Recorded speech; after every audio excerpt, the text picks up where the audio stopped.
Why is it that when we take a side on an issue, we'd rather die on that hill than engage with the opposite narrative?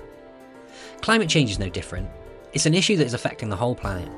According to research by Climate Outreach, featured in their Britain Talks Climate Report pack, it's the only issue we all agree on. Yet we're still like overgrown lemmings, running towards a cliff edge, rather than changing our ways. Engagement with climate change solutions can become contentious and emotional, especially here in Wales. My personal interest in this area has developed from a young age, amongst life on a small Welsh farm, covered in muck grinning from ear to ear, using traditional methods handed down for over 200 years. Whales are examples for the rest of the world, yet according to the State of Natural Resources Report 2020, if the rest of the planet used as much resources as we do, the planet would need to be 3 times bigger. There is a responsibility that comes with that statement, which hasn't been taken lightly in Wales. As Nikhil Seth, United Nations Assistant Secretary General said, "What Wales is doing today, the world will do tomorrow." We found the language used when discussing our project was really important.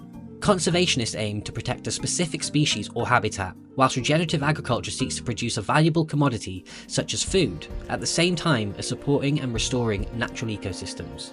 Rewilding steps back, allowing natural processes to be re-established. However, when mentioning the word rewilding, it invokes the most contention when discussing both in the interviews and in our live performance setting. The latter was conducted at a private screening where we'd hoped to facilitate this engagement through our project. We began with conservationist Simon Ayres from Cambrian Wildwood, a tree planting and conservational education project in Metcalfe.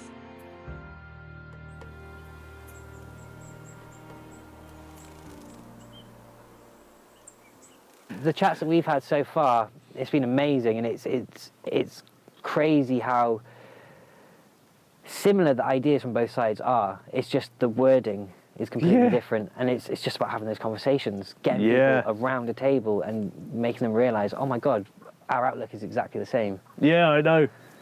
So Simon, can you tell me what the word rewilding means to you, or what the sense of rewilding is? To me, rewilding is very simply making a place or a person or an animal more wild. But then that does beg the question of what do you mean by wild? I need to say that we don't actually use the word to describe this project because we find it unhelpful. It's got a lot of emotive sense around it, a lot of misunderstandings, and it's poorly defined as well. So if you use the word, you have to explain what you're doing anyway, so we just miss out that step and just tell people what we're doing, which is habitat and species restoration. When you've got your volunteers here with you, do you find that it opens up conversations that weren't there before? Yes, it depends. Some people just want to come and do the work, you know, and they like being outside. There's quite universally a sense of wanting to do something to make the planet a better place, you know, and reverse all the damage that's been done. And then some people really want to start talking about, you know, again, they bring up the word rewilding, and we have that conversation about what does it mean? And, well, you know, this is what we're doing. You can call it rewilding if you want, but we don't. Yeah. That kind of thing. So what we do here, we've got no fencing, except for a few little exclosures. They are for trees, but basically no fencing, and the horses have got 350 acres to wander around. They choose where they want to graze and when, and what they want to eat. You know, our objective is maximising the benefits for wildlife. We wanted to sort of, instead of being part of telling other countries stop cutting your forest down, is to actually do some repairing here and bring back the native forest. It became a lot more not just about trees but about wildlife in general. This is the thinking. Some areas could be taken out of productive use, which is the case in nearly every other country in the world. If you look at what a national park is in America or France or Vietnam, you know, they're non-productive areas. They're for nature and recreation. Yeah. You know, so we think that really doesn't exist here in the UK. So let's do a bit of that. Basically, those are the inspirations for Perfect. it. Yeah. Left wanting to learn more about carbon offsetting, in my research I stumbled across a process called holistic grazing, or holistic management. To explain this, we need a little history lesson. Migrating herbivores at one stage were part of a symbiotic relationship with the landscape, grazing in huge numbers, fertilising as they went along, migrating and not returning to the same spot until the grass had almost reached senescence, or its full life cycle. But what if we mimicked the grazing patterns of a migrating herd, but on a smaller scale? This is the principle of holistic management. I contacted vocal farmer Gareth Wyn Jones and was invited to visit his farm in North Wales. Once again, the topic of rewilding was one of contention.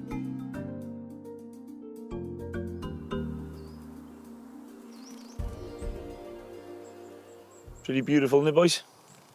Huh? Worth a ride, don't it? Oh, definitely. Yeah, I'd be up here every day, literally. So, what does rewilding mean to you when you hear the phrase rewilding? It's a dirty, lazy word. Yeah. Personally, yeah. That's why I look at it. I think we, as humans, have brought our place to a stage where we have to manage this land. They're managed and grazed by the sheep, the ponies, the cattle, and by the people. You take that person out of that equation and you lose everything. So when you see rewilding projects coming to Mid Wales and people saying, yeah, let's get this place back to nature, and you start asking questions, they're talking about bringing native breeds in. The first ponies they brought in was the conic ponies.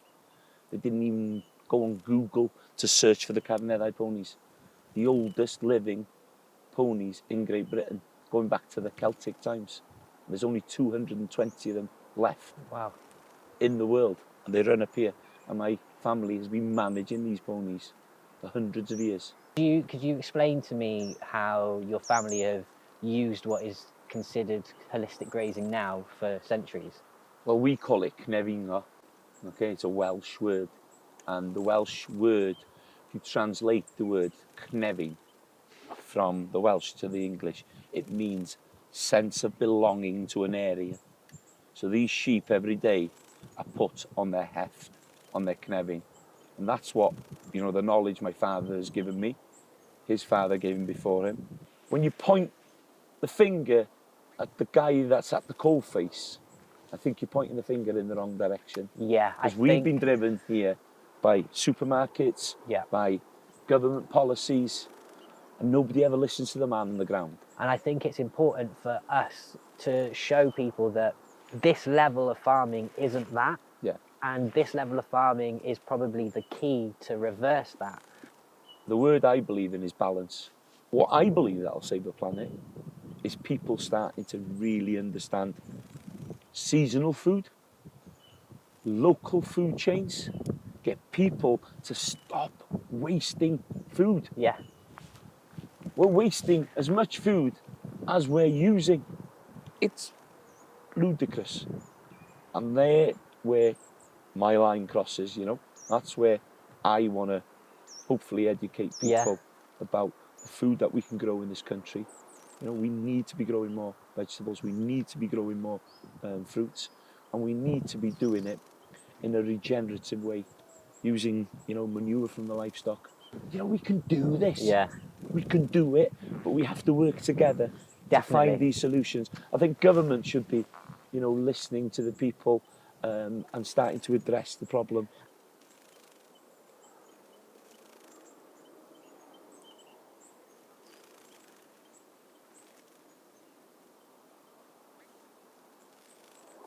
And it's exactly what you're saying. It's about balance. If you go fully either way, then you're throwing out of balance, and that's when that ecosystem starts to really suffer. And I think that's what people aren't understanding is it's the mycology of our landscape that we really need to be thinking of. My father has always taught me, and this is like something that's been handed down from every single generation, when we leave this land, we leave it in a better state than we had it. And that's what my family has done from each generation. And that is the importance of why we've been here for 370 years. So many people don't even correlate that message coming from a farmer. If they would have heard that message and they didn't know it came from you, they would have assumed that message came from the rewilding side. Yeah. But what they don't realise is that farms that aren't factory farms, that's their practice. But the mainstream media or the outlets that are perpetuating this divide, they're not really showing the full story. No. And I think that's what we need to do. And I think that's going to be our aim through this documentary is to start that conversation, because the people that we've interviewed from the other side and yourself, you're all saying the same things. Everybody wants the same outcome. It's just the people that are outside the argument are being told that this side wants this and this side wants this, and it's completely different. It's finding that middle ground, isn't Yeah. it? And that middle ground sometimes can be difficult. From your experience, are there enough people in the UK that are championing that sort of message rather than perpetuating the one that's going on now? I think, you know, there's some good people out there. There's too many people within the environmentalist movement that are blaming farmers for everything. You know, the carbon offset, you know, climate change, everything's pointed towards us because we're an easy target. But the truth is, it's fossil fuel Yeah. that's killing this planet. It's what we're digging out of the ground, not what we're taking off the top of it. And that's where, you know, we have to start to tell our story. We have to be stronger. There's so many people on both sides who want to come together and work together. I think it's just about facilitating that. And I think you're right. We're at that point now where the conversation has started, and it's now time to put in the real work. I think to go forward, you have to have everybody's understanding, and it has to start with the farmer. At the end of the day, he is the main driver here. He is the person that can make these changes.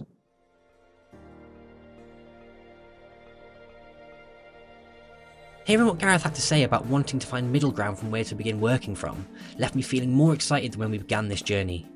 But still, the term rewilding brought about the only contention in our discussion. It's hard to shake the negative connotations surrounding a word sometimes, but that doesn't mean we should distance ourselves from it.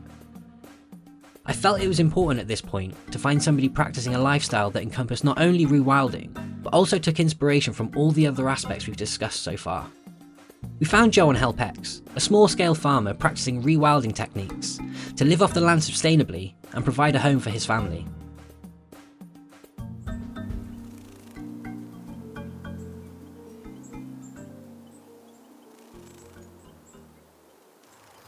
So yeah, are you putting any more animals on this bit here that you were telling us about before?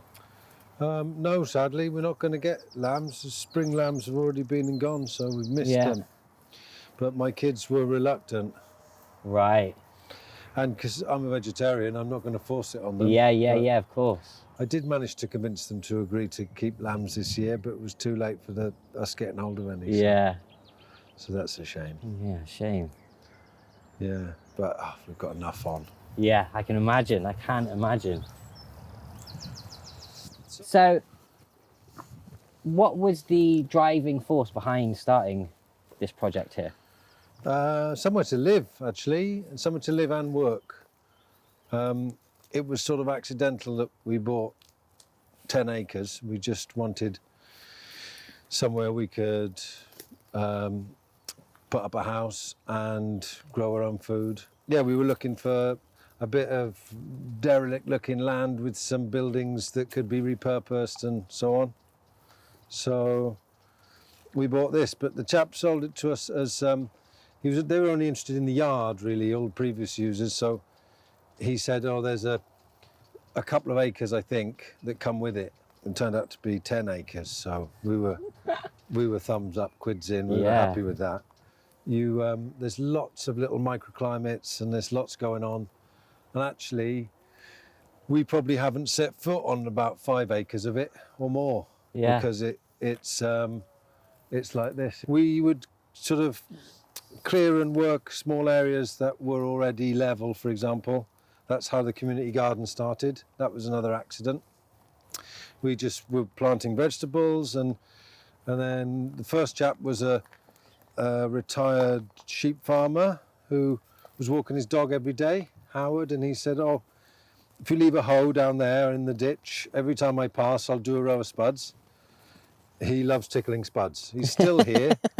15 years later, tickling the spuds on a daily basis. And that was the start of a community garden, which grew and grew and grew until, as you see today, there's a gang of people who come weekly now Yeah.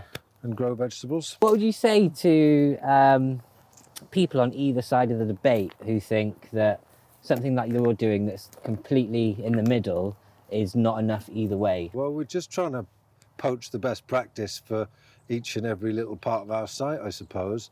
You know, there's lots of things we've done wrong, and, you know, I wouldn't say we were a shining example of anything.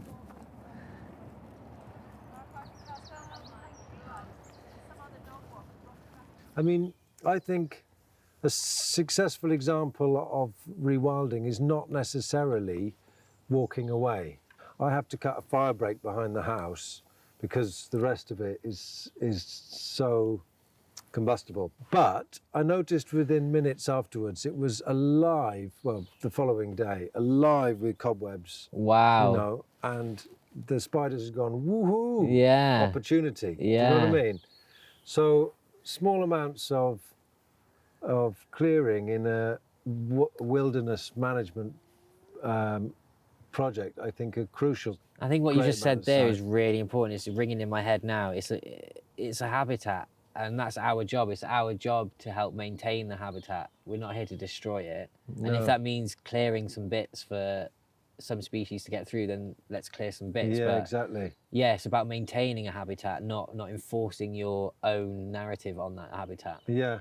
And we can reintroduce the native species to help do their job, because they all have a job to do. I mean, the midgie, the last man-eating predator in the British Isles. Without them, we wouldn't get the swallows that fly all the way from Africa. The bats as well, they all fly around this pond in the summer. They're dive bombing, and they are constantly feeding on the midgie. And I mean, I'm grateful to them, because otherwise we'd be black with midgies Yeah. all day long. because I think we're now showing the effects of man getting in the way of these cycles, and it's at a point of no return if we really don't start doing something. Yeah, definitely.